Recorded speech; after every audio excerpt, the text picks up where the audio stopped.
It's time for the Daily Stand Up Podcast presented by AgileDad with your host, Lee Henson. Without any further ado, let's get started. What are the best ways to measure team success? Now, this question has been posed to me in just about every class I've ever taught. So I thought it'd be good for me to give you a rundown of some good metrics and some really bad metrics that you can use to measure team success. I figure if you know both, that's going to really help guide you. So that way you have the good and the bad and the ugly. So let's start with some good things that we can measure. So one of the good things you can measure is a low turnover rate for team members, that team members are happy on the teams they're on, that they stick with those teams, and that they're not leaving your company, right? So what I'm seeing in a lot of organizations, with a great resignation is that people are shifting for just a few extra dollars or for a little bit better opportunity. And part of the reason why, upon surveying these individuals, is that they just aren't content where they are. So it's interesting. We invest a lot of money in putting people in a position where we want them to appreciate their job and love what they do, but then we don't put together what we need to do to keep them in those positions.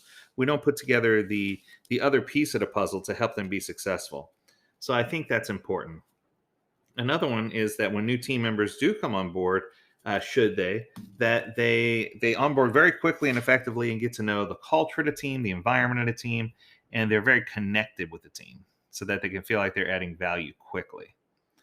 Another good thing to measure is the team becomes a leader in their domain and they're not afraid to innovate. They're not afraid to do ideation and discovery with the help of the product owner, that they're going to work together to find viable solutions and provide things from a technical perspective that are going to help the team if they're a technology team, or from a skill perspective, if they're not a technology team, to help the product owner better understand what they're trying to do.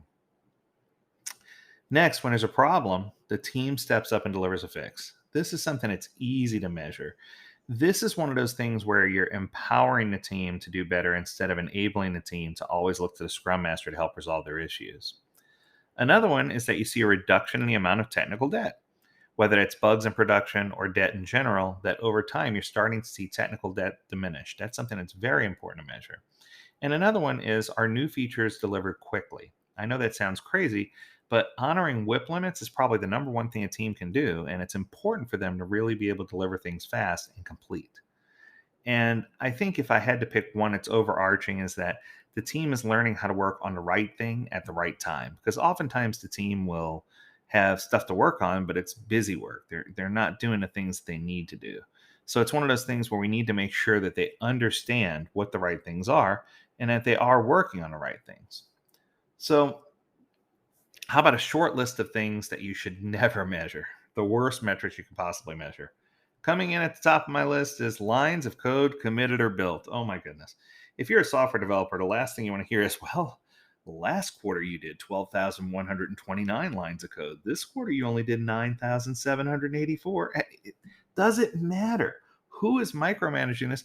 What if the 6 lines of code they built solved world hunger, but the 12,000 lines of code they built wrote hello world? The impact is what should be measured, not the number of lines of code.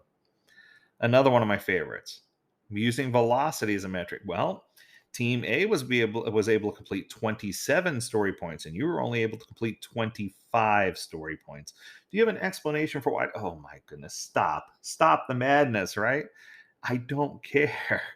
I do care that the team is consistent with their velocity and that they're always striving to do what they can consistently and only committing to complete the work that they can actually do.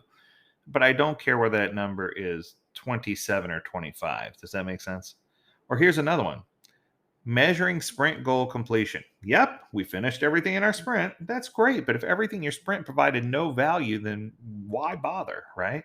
I think that some organizations have this strict guideline of not carrying things over, which I think is a fine goal to achieve, but you want to make sure that what you are completing adds value.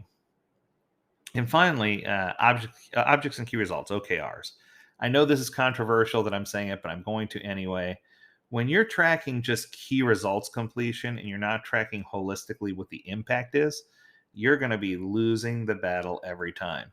And I know there's a huge push for people who say, but how else should we measure? What should we do? What we need to do is make sure we're focused on outcomes and impacts. I've said it a million times, outcome and impact.